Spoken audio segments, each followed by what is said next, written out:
Howdy, y'all. So today we're starting another series. Yes, something we started actually sometime back. Today we start part 2 of that series. Q&A with Jesus. Questions Jesus asked. So we're going to go right back to the Gospels, Matthew 8:26. Before I do that, did you know that there are more than 500 official phobias? Stuff people are afraid of? Let me ask you straight up. Are you afraid of anything? I know what you're thinking. As a Christian, you're not afraid of anything, right? I used to believe that too. I'm not afraid of anything whatsoever until I ran into my first venomous snake while I was mountain biking one time.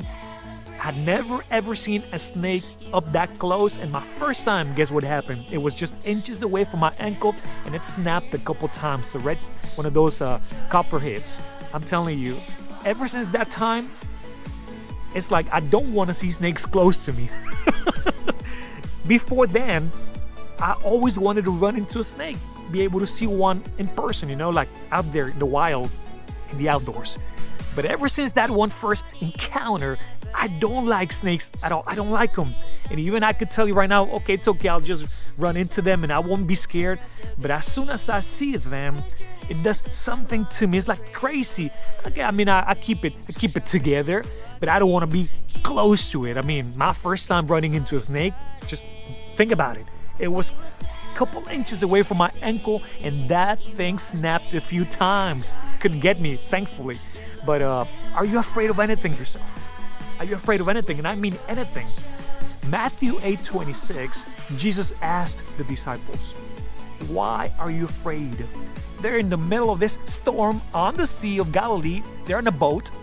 These are fishermen, trained, seasoned, experienced fishermen who knew just about anything there was to know about fishing, waters, sea, the lake, the boat, and storms. They should have never been afraid. That just tells you a little bit of how bad that storm was. We just had a storm the other day. We had some hail and the tree limbs and the brush was coming off, and you're like, man, this looks like the end of the world. Well, these people were in a body of water on a boat. Jesus was taking a nap. Of all things, Jesus taking a nap.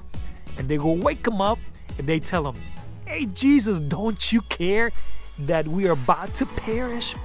And Jesus asked them this question before he worked the miracle. Why are you so afraid? My question to you is, are you going through any storms around this time? Are you going through anything? Anything, whatever it is. I don't know, maybe a disease, an illness. Maybe the doctor just gave you, bad news, or not the best news you're hoping for. Maybe you're trying to get another job. You lost your job. You're trying to get a promotion. Maybe you're having some issues at home, family interactions. Maybe your own spiritual life, your faith. You find yourself in a plateau or maybe going downhill. What is it that you're going through? Are you going through anything? Are you going through a storm of sorts? And this storm is making you panic, is making you lose it. And you're like, Jesus, don't you care? Don't you care that I'm going through this? And probably Jesus would be asking you the same. Why are you so afraid?